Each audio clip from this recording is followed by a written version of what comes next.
The Underground, Ideas into Action presents an Underground Chat, where we bring the underground conversation to you.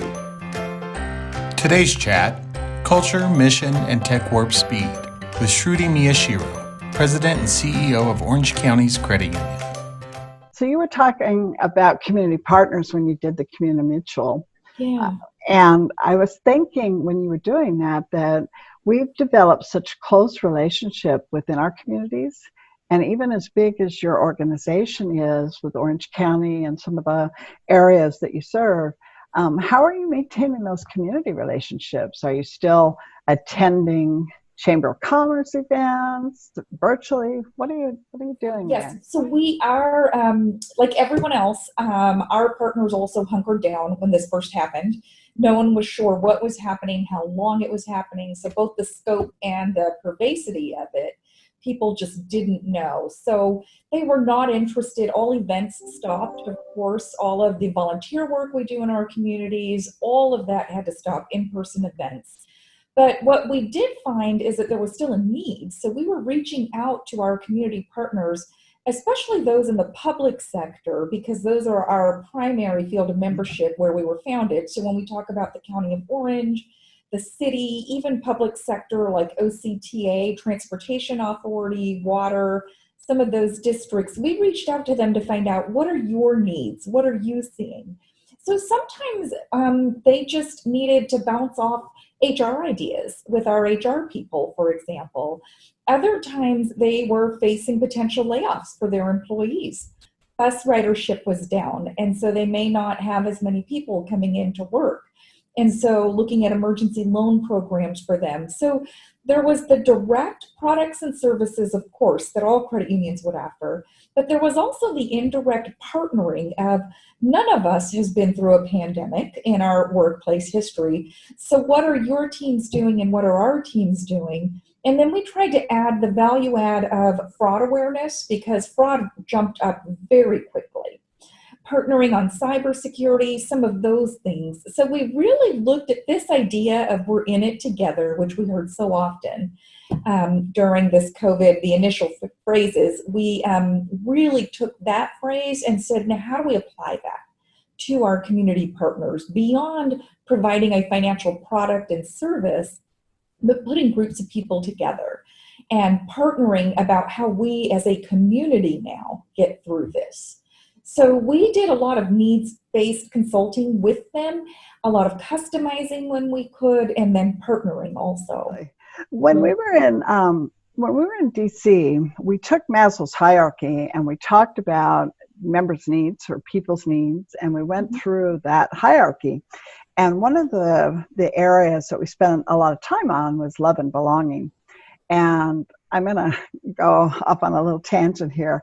I was listening to, some commentary, and then I was reading an article about the love connections now and fraud. So that's what's going to tie it together back to what you said, that people have such a need, and probably from a mental health perspective, to connect with people, that it's an area that unfortunately, shysters are taking advantage of, and there's a lot of education around don't get caught up in somebody being your friend when they're not really, and especially using, online venues. Yeah, it's so interesting you say that, Sue, because that actually, like, love scams were one of the first ones to hit. So spot on of you to make that connection of what people need, because they're feeling isolated. Mental health, without a doubt, has been, frankly, at epidemic proportions before this happened for children and adults. But now, during this crisis and continuing for a while, we're seeing PTSD in communities. We're seeing children and parents with anxiety. But to your point, because of the isolation, it's compounded, and the risk for fraud and cybersecurity ramping up, because they also know that there are so many folks now working remote, and were they able to repair all the vulnerabilities quickly enough? So yeah, It's very true. And we talked about it in DC, and we had a gentleman actually express his background and some of the things he'd gone through, and is very high level executive on a board. And it was the whole concept that, are we willing to share those ideas? And then we got back to this environment that we're in. And as you know, all of us went back to safety and the need to protect our families, and what did that mean to your employees and so on. So anyway, that connection just stayed with me when I was reading about the love scams and the idea of what you're saying from a vulnerability standpoint. So you're also a very astute technology person. And I mean that not only in your own use, but also with your perspective, what's happening in the industry, what you see being on the board of Jack Henry. As we have all gone virtual, what's going to happen to the member experience? I find myself less tolerant of, if you will, the animals in the picture and the interruptions, and certainly less tolerant of myself when I don't know the technology. Like you talked about earlier, we're switching from platforms. So what are you seeing about the member experience, and what do you anticipate in the future? Yeah, it's still for us remains somewhat bifurcated. So we still have members who do not have email addresses on file, are not comfortable under any circumstance using ATM's remote deposit. We definitely converted a lot of those members during this time because we were able to really walk them through and spend more time explaining the technology as an option for them, more of a security blanket. So there's that end of the spectrum of members who just need the hand holding. I think of my own mom or my mother-in-law who can't fathom any other way to conduct banking than coming in.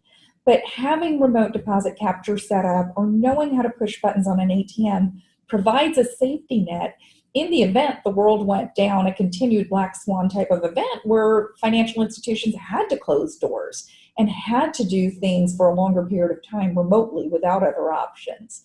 But I think the end you're really talking about, of course, are the ones that are astute technologically, and how we're not competing with each other. I don't know that we're competing even in the financial services sector. We're competing with Amazon and Apple and all of these companies who shape consumer expectations.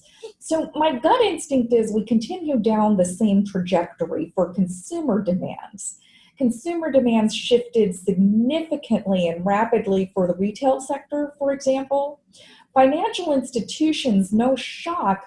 So I don't know that we're headed down a different path as much as we are headed down a path at a incredible speed. You know, we may have been going 100 miles an hour. Now we need to go 200 miles an hour. So it requires more of our vendors. It also requires more of us as leaders to understand technology. I mean, I think CEOs a decade ago, 15 years ago, had to know finance, had to understand ops, had to understand lending. But when we think back way over a decade, we were more dependent on a core system. And that was really the hub through which everything went, and that was the most important system. But it has changed completely since then. So as leaders, we're going to have to understand what role technology is playing in our organization, how we're allocating spend, and how we're designing products, but also product access, to your point, in line with technology and not just through a core, how advanced our staff is with understanding digital. And so that is a basic core competency now for all staff, right? So many shifts for consumers, but also for us as leaders and how we design our business. I love that. And it's interesting because we are still very involved in leadership transitions when it comes to the boards and what we're seeing out there. And instead of, as you know, my philosophy is not that it's about a search, it's really about the evolution of the business and where do you take it next, right? And so we've been discussing the concept of a new norm leader. And I was putting together, I'm actually going to do a board presentation tomorrow about what that looks like. And what you just spoke to, a couple of those characteristics for me now become high on the list. And that's emotional intelligence, the ability to adapt and go. And then the second is technology. I think that we all not only have to be able to navigate well what we're doing and use the tools and so on, but also to be out there and engaged and understand what's next. Because I think that if we're not there, we can't walk the talk. And that's really going to be an important part of this. And then managing, obviously, the financials, the bottom line, when it comes to what's going to drive income in the future. Yeah, I love what you said about that balance of emotional intelligence. So the people skills never go away in any shape.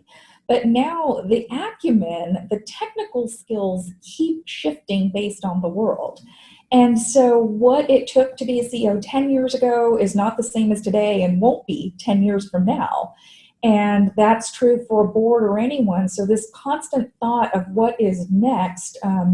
I know, for example, with our team, our management team, we have talked extensively about data analytics being a core competency for all levels of management in the organization. It's not a team that manages data analytics or a person, it is the entire organization using that as one of the critical elements for decision making. So you're absolutely right that it keeps shifting. What is the skill set we need keeps shifting. And now COVID, that's reshifted what's needed. Yeah, and I think that, like you said, skills come to the forefront. And right now, we know that we have to have a no-touch environment, physical distancing as well as our digital revolution. And in addition to that, we need that personal connection. So we were talking earlier about how do we bridge that, and I think that we did a fundraiser for the work that I'm on the board of Worldwide Foundation and Global Women's Leadership Network. And we combined the ability for people to feel connected, not only locally, but around the world, and to engage. So we had a hybrid of video that was captured ahead of time. We had the engagement. We had the fun taking place. And I think that we're going to continue to rethink those things with our members, wealth management, or if you will, doing consultative selling and working directly with the members. How do we use the virtual tool to do that? The seamless environment. Do you see a world of, and this probably gets to your question earlier, is how do we bring the mission alive in a digital environment, or keep it alive? Yeah, it's such a great question. I think it's what every leader's grappling with. So we talked earlier about the culture being the bedrock of who we are and how deeply ingrained they are in credit unions, especially, hopefully all businesses, but especially here. But culture has been defined face to face so often, the definition of service, internal and external. So now, how do we get a sense of people and belonging? You talked about that earlier too, Sue. Maslow's hierarchy of needs, a sense of belonging, togetherness, values, and also purpose. All of that coming across virtually. And so we will have to think deep and hard about how informal connections are made and not just formal. So, for example, historically, we've held meetings and they're face to face, and you chat a little before, you chat a little after, you chat in the hallway. There's all sorts of informal connections being made that now create who I am. Our associates would tell us, my gosh, I can't believe how great this place is. Everyone I see in the hallway says hello to me, asks me how I'm doing. They care genuinely. Well, they won't get that when they're being onboarded virtually. So everything is being redesigned to say now when we onboard someone virtually, for example, how is that connection being built intentionally? And how are we sending them care packages differently? How are we allowing informal conversations? Do we have drop-in rooms? 12 o'clock, drop in, anyone who wants to hang out, hang out. So it's your informal lunchroom that's open. So what are the new ways we're going to create culture and show mission when we're not together all the time? And could this continue? Because the hybrid approach, there's not an end date where everybody returns to work like they were before. So now what we haven't been tasked with as Orange County's credit union, which is regional and geographically concentrated, is what international companies face all the time on a global level. People don't see each other, they don't interact physically, and yet they have to build a bond where they trust each other. So all of that has to be reshaped along with them feeling safe in a different way than safety was designed before. So I think there has to be so much intentionality, and there's going to be some logical steps, and then there's going to be iterations of agile thinking where we keep saying, and what else, and what next, and asking the people. Do we build smaller cohorts that didn't exist before? Cohorts for people with working parents with young children at home and how they're managing that. So how do we create new bonds and new groups that are outside the traditional ones based on where they geographically sat or the team they were on? It's true. I know that years ago, when we first started using the social media to connect in a different way, I brought the conversation up about credit unions were the original social group because they came together with a common bond, right? And I think that what we're being challenged with today is to show that bond again, to create, like you indicated, groups that people could relate to and have conversations with, and keep the credit union in the common bond, social purpose, you know, how do we serve a mission? And that's going off a little bit here, but when I think about the unrest in the country, and I think about the DEI initiatives and the things that we're standing up for and engaged in, I'm finding that there's more commonality that you can find as you express yourself more authentically. And I'm finding that that's a common bond in and of itself. What's your observation on that? Yeah, I mean, there's no doubt that there's a lot of discourse happening with good reason and necessity. And perhaps this shows kind of, my optimism at heart. I believe people are good. And I believe people have good intentions. And I believe if we were to specifically talk about some of the most recent events, I believe most people are not racists.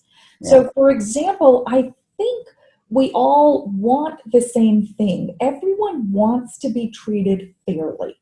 Everyone wants to feel as if when they have a seat at the table, it is because they're capable, not because of some accident at birth, where I didn't have a choice of what country I was born in, for example, or what language I was first taught, or what, at the time, when you're young, what religion you choose. All of those things are circumstances that, at least in our youth, are handed to us, or circumstances of birth. But nobody wants the seat at the table for those things. Everybody wants the seat at the table because they're competent and capable. And we all want to feel treated fairly, and we all want to feel as if our contribution matters.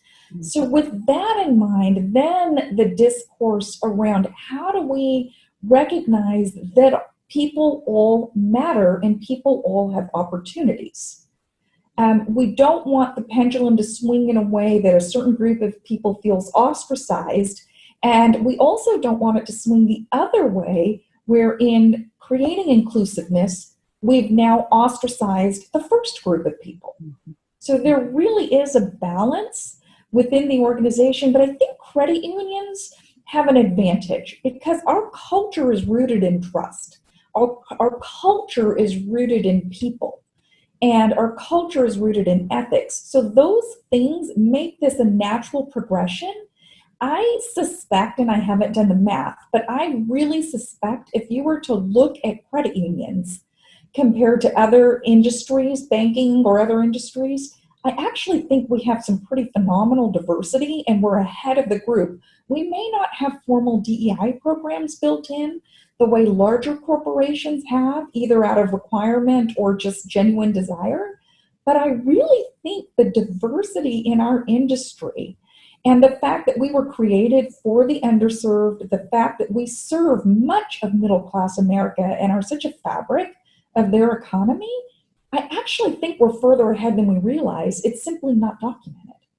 I really it's very interesting that you say that because we've been talking about you mentioned earlier, being mindful. I think we have to be mindful. I think we have to ensure that people have an opportunity to try to get a seat at the table. In other words, let's make sure our pool of candidates, let's make sure that we're being intentional on how we're recruiting or how we're developing.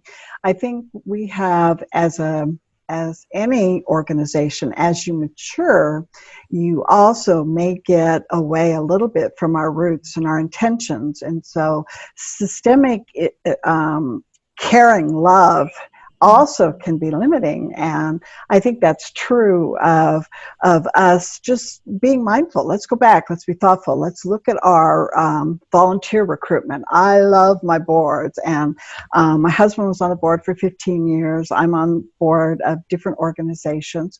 And I love them. I love the work I do. And so we know that there are times when you need to step away to make it more meaningful or to add to the group. I think there's some things in those areas that we're all going to need to examine, because the credit union was built, I 100% agree with you, credit unions were built on the fabric of society and to be reflective of society, and we have to have that representation. So I'm with you on that. I mean, there would never have been an issue about Community Reinvestment Act or any of the things that the banks have had to deploy and require, because we were of and for the people, right? So I think that you're absolutely right on that. Yeah, it's a good point you bring up about diversity from lots of different sectors. So there's that entry-level associates who work on our team, there's a seasoned executive team, and then there are our volunteer groups. And so there are different sectors where diversity may look different depending on which lens we're looking at. That's a great point, Sue. Yeah, but I 100% agree with you. It's out of love that people stay. It's not like we're saying, okay, I'm taking someone else's spot. It's because I truly, and we know this of our whole industry, people love their credit union. They love volunteering. They're not paid. This is really an act of love, an act of kindness. They're giving of themselves. And when that happens, it's hard to walk away from your family. So I think that we just have to understand the place we're coming from, back to your point, that it's a place of love and it's a place of trust and understanding. And then within that, how do we continue to make progress and be representative? So if you were to think about two takeaways that you'd like to have everybody think about, what would they be? Yeah, that's such a great question. I wish I had something brilliant to share with you, but I think it is so important to have resilience be a core value and foundational of every business. So one of my favorite authors, and I'm sure for many others, is Good to Great, Jim Collins. He has so many pearls of wisdom. But one of the things he talks about is that 20-mile march of consistently working towards goals and not riding the roller coaster of running a business. And so I think this idea of having a resilient business that is incrementally, continuously growing and can weather the gale force winds coming at us or whatever it is, that's really the most important takeaway instead of two. And with that become all the subcomponents, because that requires the team, the culture. Cultures were built before COVID-19 hit us. And that culture will determine how well the company will weather this, because that culture led to employees deciding if they trust the leadership, if they trust the organization, if they believe in where the organization is headed, and in the face of uncertainty, do they believe the leadership and the company can get through it successfully? That was all laid before this happened, and it's very hard to repair after the fact. So this idea of resilience, 20-mile march, regardless of the black swan event or the gale force winds, having these components in place and then looking ahead to what's next to determine what the resilience will have to be next is imperative. So that strategic resilience, operational resilience, and cultural resilience are critical whether we're in good times or bad times. And I think we start with a strong foundation, but I think we've always got to have a bit of that productive paranoia with planning embedded in us. I love that. would that also include your business partners? Because you talked about that, Absolutely. and I just wanted to bring that point into it. Yeah, absolutely. Our business partner, in fact, we forget how essential our business partners are until we're in the middle of a crisis or a situation like this. But good credit unions know who their advisors are. And so it's not even simply a business partner, it becomes Sue Mitchell and your firm is our advisor during this time. Or in our case, maybe we use C. Myers for accounting and ALM. They are our advisors. So absolutely, because they are the same types of subject matter experts we have within our credit union, there are subject matter experts who know the business but also know the broader industry so that we don't get too focused and myopic in our view. So this is important every day, but it's most important during a difficult time. Absolutely. Well, I love it. I think that as we go forward, these relationships that we've had for years and the opportunity to connect with people should also be mindful. And so when I saw you on the screen, I have to tell you, I just went, no, one of my favorite people in the whole world. And we don't get to see each other very often. But I wanted to reach out and wanted your voice because I think your focus on people, humanity, your understanding of what it takes for the heart of people and what you spoke to, your leadership style is just so critical in today's world. So I'm glad that you're part of the industry and I'm glad we've connected. So you're very kind. I don't take compliments very well, but I want to tell you everything that's good in me is because I had the privilege of working for you early in my career. When I first started at Orange County's Credit Union way back in the 90s, the last century in 1999, and the years of work with you shaped me deeply. So I really, everything that's good in me is because of so much that I learned when I worked with you way back then from the beginning of my career. So thank you. Thank you very much. And we don't have to go way back then, you know. Love it.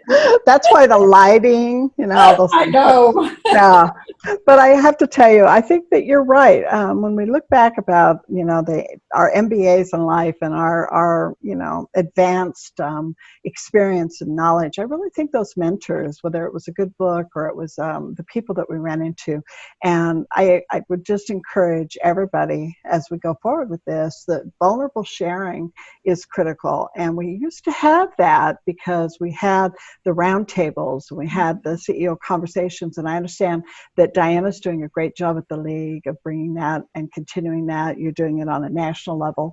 And so I just, you know, encourage all of us to, you know, to say, hey, I need a little help in this area. So thank you. You know? Thank you, Sue. I love catching up with you. This was the highlight of probably my month. So thank you very much. Well, we'll have to shoot a little higher here coming up. So